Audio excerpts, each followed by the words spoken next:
Hi friends, जय श्री कृष्ण। આજે આપણે બનાવીશું આયર્ન અને કેલ્શિયમથી ભરપૂર એવી સફેદ તલની સુખડી। આ સુખડી શિયાળા દરમિયાન જરૂરથી ખાવી જોઈએ। મકર સંક્રાંતિ ઉપર આપણે તલની ચીકી તો બનાવતા જ હોઈએ છીએ, પણ જે લોકોને દાંતના દુખાવા થતા હોય તે લોકોની ઈચ્છા હોય છે ચીકી ખાવાની, છતાં તે નથી ખાઈ શકતા, તો આ મોંમાં મૂકતા જ ઓગળી જાય તેવી સફેદ તલની સુખડી જરૂરથી ટ્રાય કરજો। તો તેના માટે આપણે 1.5 વાટકી જેટલા સફેદ તલ લીધા છે, 1 વાટકી જેટલો આપણે ગોળ લીધો છે। ગોળનું પ્રમાણ છે તે તમે ઓછું કે વધારે કરી શકો છો। હવે આપણે તલને શેકવાના છે। તેના માટે આપણે એક પેન લઈ લેવાનું છે। તેમાં આપણે આ 1 વાટકી તલ લીધા છે અને તેની સાથે આપણે એક તે જ વાટકીના માપથી અડધી વાટકી એટલે ટોટલ આપણે 1.5 વાટકી જેટલા તલ લીધા છે। તેને સરસ આપણે સ્લો ટુ મીડિયમ ફ્લેમ ઉપર તલને શેકવાના છે। તલની તાસીર ગરમ હોય છે, તો શિયાળામાં તમારે જરૂરથી તલનું સેવન કરવું જોઈએ। આ રીતે સ્લો ટુ મીડિયમ ફ્લેમ ઉપર આપણે તલને શેકીશું। જ્યાં સુધી તલ પફઅપ થાય ત્યાં સુધી તેને શેકવાના છે, એટલે કે તલ જ્યાં સુધી ફૂલીને ડબલ ન થઈ જાય ત્યાં સુધી સરસ રીતે આપણે તેને આ રીતે હલાવતા જવાનું છે અને સરસ રીતે તેને શેકવાના છે। તલમાં ભરપૂર પ્રમાણમાં આયર્ન અને કેલ્શિયમ હોય છે, જે તમારા હાડકાં અને સાંધાના દુખાવામાં રાહત આપે છે, તમારું બેડ કોલેસ્ટ્રોલને ઓછું કરે છે અને ગુડ કોલેસ્ટ્રોલને વધારે છે।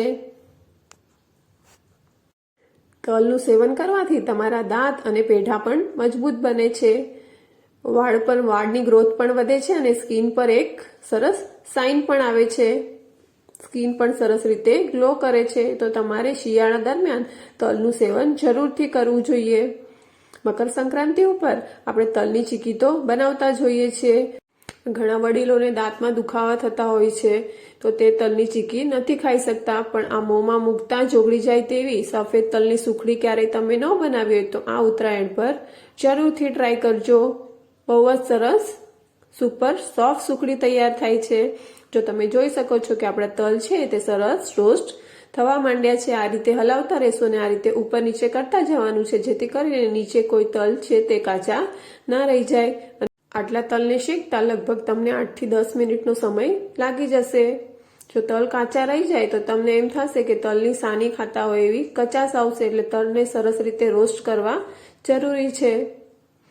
જો તમને લાગતું હશે કે તલ સરસ ચટકવા માંડ્યા છે હવે અને સરસ અરોમા પણ આવવા માંડી છે, તલની શેકાવાની સરસ સુગંધ આવવા માંડી છે, તમને નજીકથી પણ બતાવું કે આપણા તલ છે તે સરસ રીતે પફઅપ થઈને એકદમ ડબલ થઈ ગયા છે।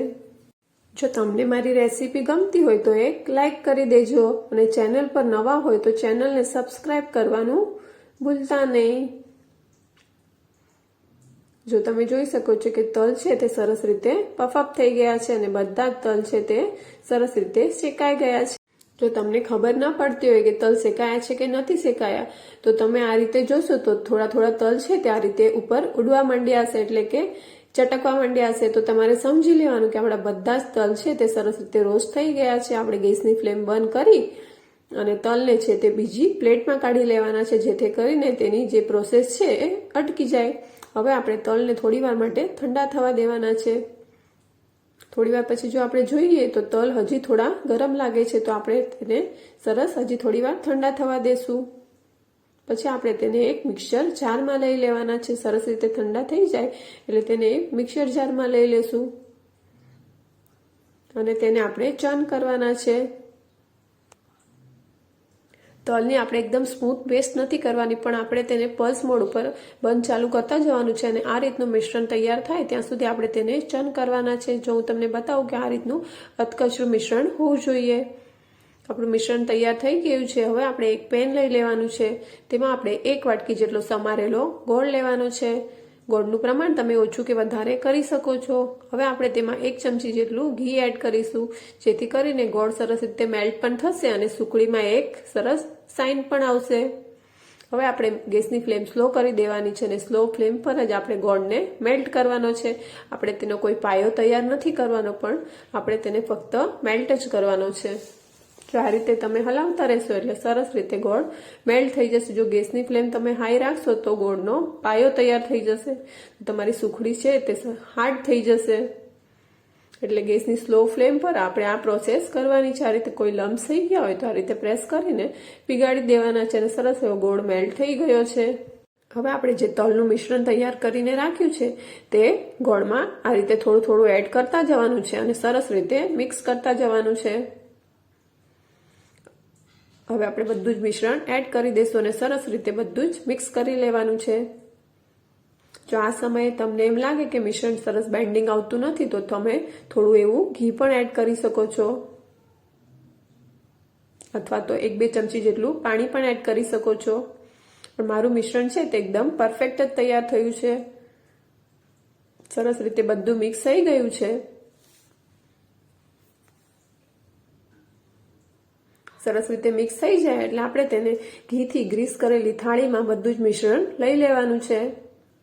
આ રીતે બધું જ મિશ્રણ આપણે થાળીમાં લઈ લેશું અને સરસ રીતે આ રીતે પ્રેસ કરતું જવાનું છે અને સરસ લેવલ કરી લેવાનું છે। જો તમે જોઈ શકો છો કે સરસ એવું મિશ્રણ છે તે સરસ એવું લેવલ થઈ ગયું છે। જો તમારું મિશ્રણ પરફેક્ટ હશે તો સરસ એવી સુખડી તૈયાર થશે। સરસ આ રીતે પ્રેસ કરી લેશું એટલે સરસ એક લેવલ થઈ જશે। હવે આપણી સુખડી તૈયાર થઈ ગઈ છે। આપણે તેને કાજુ અને બદામની કતરણથી ગાર્નિશ કરીશું। આ રીતે ગાર્નિશિંગ થઈ જાય પછી આપણે તેને આ રીતે ચમચીથી થોડું થોડું પ્રેસ કરી દેવાનું છે, જેથી કરીને આપણે જ્યારે સુખડીના પીસીસ કરીએ ત્યારે ડ્રાયફ્રૂટ છે તે બહાર ના નીકળી જાય। હવે આપણે તેને 5 મિનિટ માટે રેસ્ટ માટે મૂકીશું। 5 મિનિટ પછી આપણે તેને સ્ક્વેર પીસીસમાં કટ કરી લેવાની છે। તમે આ રીતે સફેદ તલની સુખડી ક્યારેય ટ્રાય ન કરી હોય તો એકવાર જરૂરથી ટ્રાય કરજો। સફેદ તલ અને ગોળનું સેવન સાથે કરવાથી તમારી રોગ પ્રતિકારક શક્તિ છે તે પણ વધે છે। તો આ શિયાળામાં આ સુખડી અત્યાર સુધી જો તમે ન બનાવી હોય તો એકવાર જરૂરથી બનાવજો। આપણે તેને પીસીસમાં કટ કરી લીધી છે અને હું તમને નજીકથી પણ બતાવું કે આપણી સુખડી છે તે કેટલી સરસ તૈયાર થઈ છે। મોંમાં મૂકતા જ ઓગળી જાય તેવી સુપર સોફ્ટ અને જોતા જ ખાવાનું મન થઈ જાય તેવી આ સફેદ તલની સુખડી તમે પણ બનાવજો। જો હું તમને કટ કરીને પણ બતાવું કે આપણી સુખડી છે તે કેટલી સોફ્ટ તૈયાર થઈ છે। આ રીતે ચાકુ મારતાની સાથે જ તમારી સુખડી છે તે તરત જ આ રીતે અલગ થઈ જશે। જો તમે જોઈ શકો છો કેટલી સરસ સુખડી તૈયાર થઈ છે। આપણે તેને એક પીસ તોડીને પણ જોઈએ કે આપણી સુખડી છે તે કેટલી સોફ્ટ બની છે। જો હાથ લગાવતાની સાથે જ ટુકડા થઈ જાય તેવી આપણી સુખડી તૈયાર થઈ છે। મોંમાં મૂકતા જ ઓગળી જાય તેવી સુપર સોફ્ટ આ સફેદ તલની સુખડી ક્યારેય ન બની આવે તો એકવાર જરૂરથી ટ્રાય કરજો। અને આ મકર સંક્રાંતિ પર ચીક્કી બનાવવાની જગ્યા પર તમે આ સફેદ તલની સુખડી બનાવજો। નાના મોટા વડીલો બધા જ ખુશ થઈ જશે અને આરામથી ખાઈ પણ શકશે। કોઈને દાંતમાં દુખાવો પણ નહીં થાય એટલી। જો તમને મારી રેસીપી ગમી હોય તો એક લાઈક કરી દેજો અને ચેનલ પર નવા હોય તો ચેનલને સબસ્ક્રાઇબ કરવાનું ભૂલતા નહીં। આવા નવા વિડીયો જોવા માટે બાજુમાં આપેલા બેલ આઇકોનને પ્રેસ કરી લેજો, જેથી કરીને નવી રેસીપીના નોટિફિકેશન તમારી પાસે સૌથી પહેલા પહોંચે।